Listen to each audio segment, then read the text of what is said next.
और अब बात एक ऐसे खतरे की जो प्रदूषण से भी ज्यादा खतरनाक है। ये मुसीबत दिल्ली, एनसीआर और मुंबई ही नहीं बल्कि पूरे देश और दुनिया के लिए है। इस खतरे का नाम है कबूतर। जी हाँ, कबूतर जो आपको बीमार कर रहे हैं, आपकी सांसों को रोक रहे हैं, बीमार बनाकर सीधे अस्पताल पहुंचा रहे हैं। और ये हम नहीं कह रहे बल्कि डॉक्टरों की एक नई रिसर्च में हैरान करने वाला खुलासा हुआ है।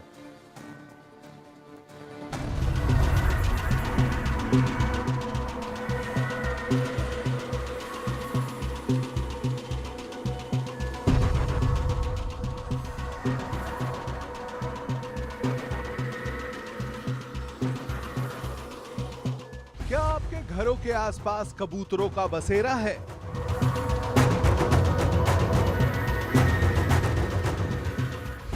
क्या आपके घरों में कबूतरों ने घोंसला बना लिया है?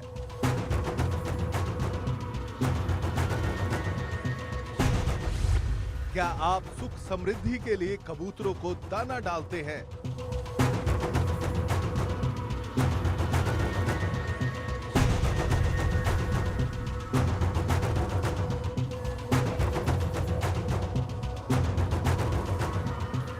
क्या आप शौक से कबूतर पालते हैं?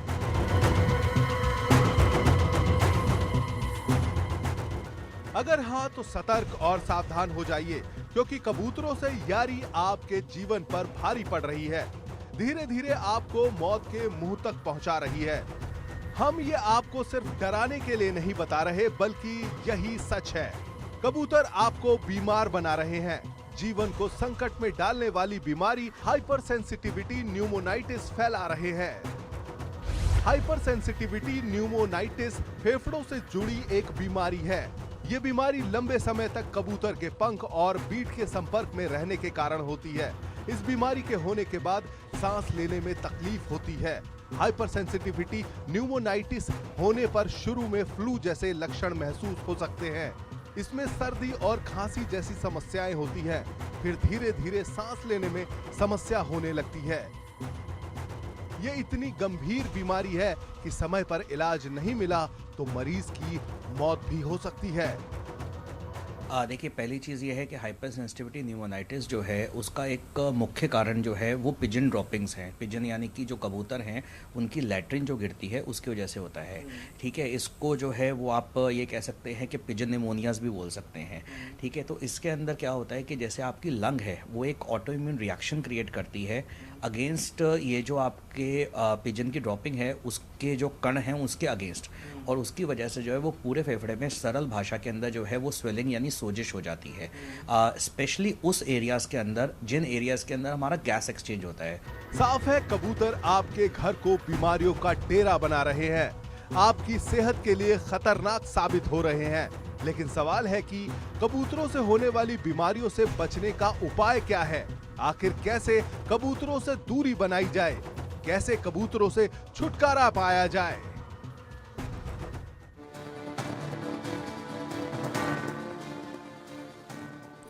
कबूतरों से होने वाली बीमारियों से बचाव के उपाय क्या है, ये हम आपको बताएंगे।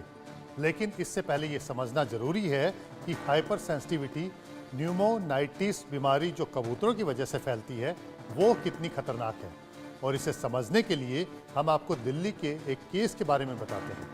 कुछ महीने पहले पूर्वी दिल्ली में रहने वाले 11 साल के एक लड़के को खांसी की शिकायत बढ़ी तो उसके पेरेंट्स सर गंगाराम अस्पताल ले गए। इस बीच लड़के की तबीयत बिगड़ती गई और उसे सांस लेने में तकलीफ होने लगी। हालत ज़्यादा खराब हुई तो उसे अस्पताल में भर्ती कराना पड़ा। डॉक्टर्स की शुरुआती जांच में पता चला कि लड़के के फेफड़ों में सूजन है। फिर मेडिकल स्क्रीनिंग की गई तो नतीजे हैरान करने वाले थे। उसे फेफड़ों की रेयर बीमारी हाइपर सेंसिटिविटी न्यूमोनाइटिस हो गई थी। इसे एक तरह का न्यूमोनिया भी कह सकते हैं जो काफ़ी घातक है। ये हाइपर सेंसिटिविटी न्यूमोनाइटिस जो है वो निमोनिया ही है एक तरीके से, ठीक है। उसके अंदर पूरी की पूरी सोजिश हो गई तो उसकी वजह से आपका जो टिपिकल फीचर्स होते हैं वो एक तरीके से इवन वाइट आउट लंग्स तक हो जाते हैं, क्योंकि फेफड़े एकदम सफ़ेद से पड़ गए और फेफड़े आपके एकदम जाम भी हो सकते हैं वर्स्ट सर्कमस्टेंसेस के अंदर।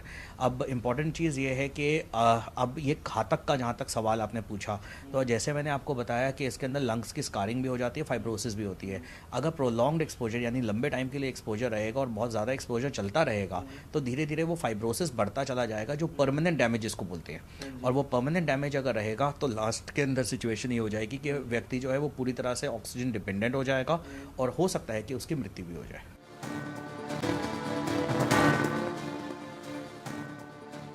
पहले के ज़माने में दूर दराज के इलाकों में संदेश पहुंचाने के लिए पहुंचाने वाले कबूतर आपकी सेहत के लिए काफ़ी खतरनाक साबित हो रहे हैं। जहां पर भी ज़्यादा कबूतर होते हैं वहां पर एक अजीब सी दुर्गंध होती है। ये कबूतर उन्हीं जगहों पर बैठना पसंद करते हैं जहां पर इन्होंने बीट की हो। जब ये बीट सूख जाती है तो ये पाउडर का रूप ले लेती है और जब ये पंख फड़फड़ाते हैं तो बीट का पाउडर सांसों के जरिए हमारे भीतर पहुंच जाता है। इसी से फेफड़े की भयंकर बीमारी होती है। कबूतरों पर हुए शोध में खुलासा हुआ है कि इनकी बीट की वजह से कई बीमारियां पैदा हो सकती हैं। डॉक्टरों की माने तो कबूतरों के संपर्क में आने से 60 से ज़्यादा बीमारियां हो सकती हैं, जिनमें पहली है हिस्टोप्लाज्मोसिस। ये एक फंगल इन्फेक्शन है जो कबूतरों की बीट में पाए जाने वाले हिस्टोप्लाज्मा कैप्सुलेटम नाम के फंगस के कारण होता है। इस इन्फेक्शन से फेफड़ों में सूजन हो सकती है, जिससे खांसी, बुखार और छाती में दर्द जैसे लक्षण नजर आते हैं। कबूतरों से होने वाली दूसरी बीमारी है साल्मोनेला। ये बैक्टीरिया कबूतरों की बीट में पाया जाता है और फूड आइटम्स को दूषित कर देता है। साल्मोनेला इन्फेक्शन से दस्त, बुखार, उल्टी और पेट में दर्द हो सकता है। कबूतरों के संपर्क में आने से ई कोलाई भी हो सकता है। ई कोलाई बैक्टीरिया भी कबूतरों की बीट में ही पाया जाता है और खाने की चीज़ों को दूषित करता है। ई कोलाई इन्फेक्शन से दस्त, बुखार, उल्टी और पेट में दर्द हो सकता है। इसके अलावा आपकी बालकनी में कबूतरों के होने से आप कैम्पाइलोबैक्टर बैक्टीरिया के भी शिकार हो सकते हैं। कैम्पाइलोबैक्टर बैक्टीरिया भी कबूतरों की बीट में ही पाया जाता है और फूड आइटम्स को दूषित कर सकता है। कैम्पाइलोबैक्टर के इन्फेक्शन से भी दस्त, बुखार, उल्टी और पेट में दर्द जैसी समस्याएं हो सकती हैं। वहीं कबूतरों की वजह से आपको एलर्जी भी हो सकती है, जिसमें आंखों में जलन और नाक बहने जैसे एलर्जिक रिएक्शन भी हो सकते हैं। कबूतरों से होने वाली बीमारियां आपकी सेहत के लिए कितनी खतरनाक हो सकती है, ये हमने जानने की कोशिश की डॉक्टर आशीष जायसवाल से। जो ये पिजन्स हमारे घर में आते हैं, जो हमारे आसपास रहते हैं, इसके कारण कई बीमारियां लंग्स की हो सकती है, जिसमें सबसे इम्पोर्टेंट होता है जिसको हम लोग हाइपर सेंसिटिविटी न्यूमोनाइटिस बोलते हैं। होता क्या है, जो पिजन के जो ड्रॉपिंग्स होते हैं, जो उनके पॉटी होती है, जो उनके फर पार्टिकल्स निकलते हैं, उसके अंदर कुछ फंगस होते हैं जो कि हमारी बॉडी के अंदर एक एलर्जिक रिएक्शन करते हैं, जिसके कारण जो हमारे लंग का इंटरस्टिशियम होता है उसके अंदर फाइब्रोसिस आती है, जिसको हम लोग ILD बोलते हैं। तो हाइपर सेंसिटिविटी न्यूमोनाइटिस एक तरह की फाइब्रोसिस है जो पिजन्स ड्रॉपिंग के कारण होती है, इसीलिए इसको हम लोग बर्ड फेंशियर डिजीज भी बोलते हैं। इसके अलावा सिटिकोसिस, एस्परजिलोसिस, हिस्टोप्लाज्मोसिस, टाइफाइड तक की जो बीमारियां हैं ये बर्ड के पिजन ड्रॉपिंग्स कॉज कर सकते हैं। इनफैक्ट अभी 1 साल पहले बॉम्बे में चौपाटी के आसपास पिजन को ओपन खाना देना भी इसीलिए बंद कर दिया गया था, क्योंकि पिजन ड्रॉपिंग्स के कारण जो ILD है वो बहुत कॉमन है मुंबई में। इनफैक्ट ये कुछ अलग अलग जो हमारी जो पॉपुलेशन होती है उसमें कॉमन होते हैं, जिसके जैसे ज्यूइश है जो यूजुअली जो बर्ड्स को खाना खिलाते हैं उनमें भी बड़ा कॉमन है। हमको मालूम होना चाहिए कि 50% ऑफ जो हमारा ILD है, जिसके अंदर हमारे लंग की फाइब्रोसिस होती है, वो HSP के कारण होती है, जिसको हाइपर सेंसिटिव न्यूमोनाइटिस बोलते हैं। जिन कबूतरों को आप बड़े शौक से दाना डालते हैं, शौक से पालते हैं, वो आपकी जान के दुश्मन बन रहे हैं। जी हाँ, कबूतरों को पालना बीमारियों को न्योता देने के जैसा है और ये एक रिसर्च के मुताबिक पाया गया है। एक कबूतर 1 साल में करीब 11 किलो बीट करता है। बीट सूखने के बाद उसमें परजीवी पनपने लगते हैं। बीट में पैदा होने वाली परजीवी हवा में घुलकर संक्रमण फैलाते हैं। इस संक्रमण की वजह से कई तरह की बीमारियां होती है। कबूतर और उनकी बीट के आसपास रहने वाले इंसानों में सांस लेने में तकलीफ, फेफड़ों में इन्फेक्शन, शरीर में एलर्जी हो सकती है। इन्फेक्शन से इंसान की मौत भी हो सकती है। लेकिन सवाल ये है कि कबूतरों से होने वाली बीमारियों से बचा कैसे जाए, तो ये भी आप समझ लीजिए। घर के आंगन, बालकनी या छत पर कबूतरों को दाना ना खिलाएं। कबूतरों को दाना खिलाने की आदत से परहेज करें। कबूतरों वाली जगह को साफ सफाई करते हुए मास्क जरूर पहनें। इसके अलावा कबूतरों से होने वाली बीमारियों से बचाव के उपाय क्या हैं, ये भी हमने जानने की कोशिश की डॉक्टर विभू क्वात्रा से। देखिए, इस बीमारी से सबसे पहले तो हमारे को ये समझने की ज़रूरत है कि जो गलती पुणे वासियों ने करी थी वो गलती जो है हम दिल्ली में ना दोहराएं, पहली चीज़। ठीक है, आप अगर देखेंगे कि पहले ये चीज़ बिल्कुल प्रचलित नहीं थी। जो आपका पिजन्स जो हैं उनको कबूतरों को दाना डालने का जो एक चीज़ होती थी वो पहले वो दिल्ली के अंदर बहुत कॉमन नहीं थी। परंतु पिछले कुछ सालों से हमने देखा है कि लोग जो है वो कबूतरों को दाना डाल रहे हैं, जिसकी वजह से इनकी जो पॉपुलेशन है वो बहुत ज़्यादा बढ़ती जा रही है। और जैसे जैसे पॉपुलेशन आपकी बढ़ती जाएगी वैसे वैसे ये कबूतर आपकी बालकनीज और इन जगहों पे आएंगे और वहाँ पर बीट करेंगे। तो देखिए, सबसे पहली चीज़ तो ये है कि आप कबूतरों को दाना मत डालिए। जहाँ तक हो सकता है ऐसे एरियाज़ के अंदर मत जाइए जहाँ पर कबूतर बहुत ज़्यादा हैं। आप अपनी बालकनीज के अंदर जो है वो जालीज वगैरह लगा सकते हैं जिससे कबूतर आपके वहाँ एरिया में ना आए। और अगर आपके वहाँ पर मान लीजिए कि किसी वजह से कबूतरों की बीट वगैरह है भी तो आप उसको फटाफट वॉश कीजिए, उसको वहाँ पर रहने मत दीजिए। क्योंकि ये जब बीट सूखती है, सूखने के बाद जब वो मिट्टी बनकर हवा में आती है और वो आपके फेफड़ों को ऊपर इम्पैक्ट करती है।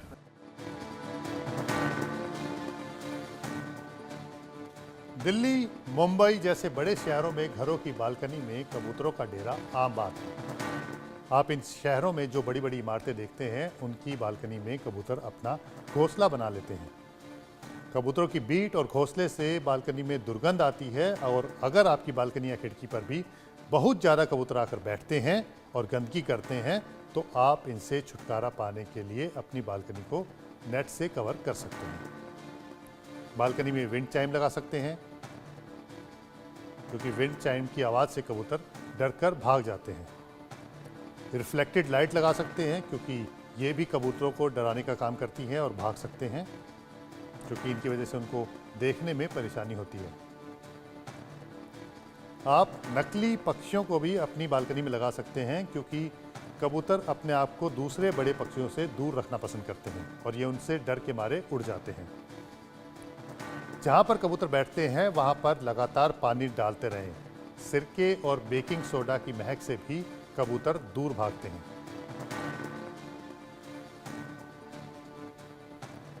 दिल्ली एनसीआर में कबूतरों से लोग बेहद परेशान हैं, लेकिन बचाव को लेकर वो क्या सोचते हैं ये भी उनसे ही जानते हैं।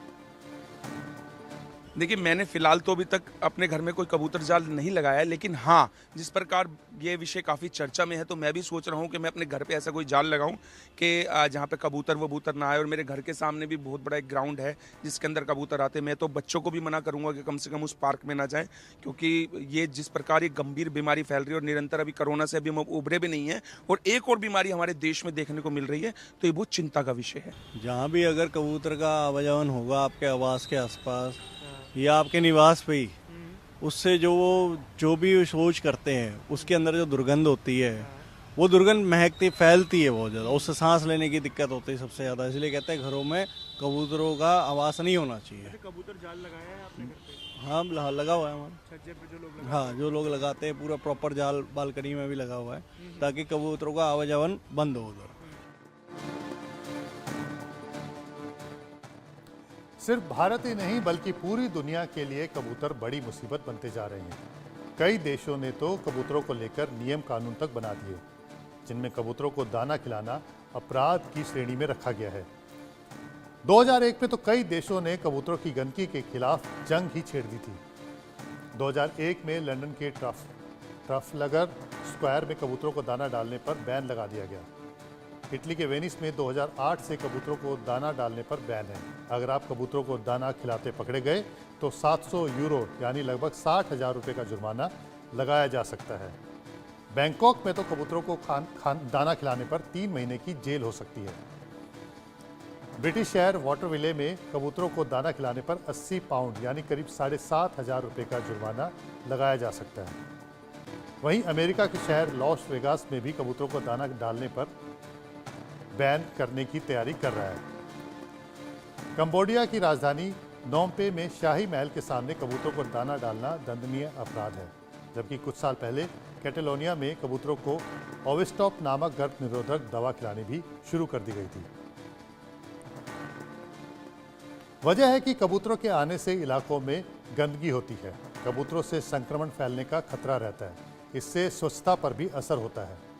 यही वजह है कि England, Thailand, Colombia, Canada, America सहित कई देशों में कबूतरों को दाना खिलाना अपराध की श्रेणी में रखा गया है।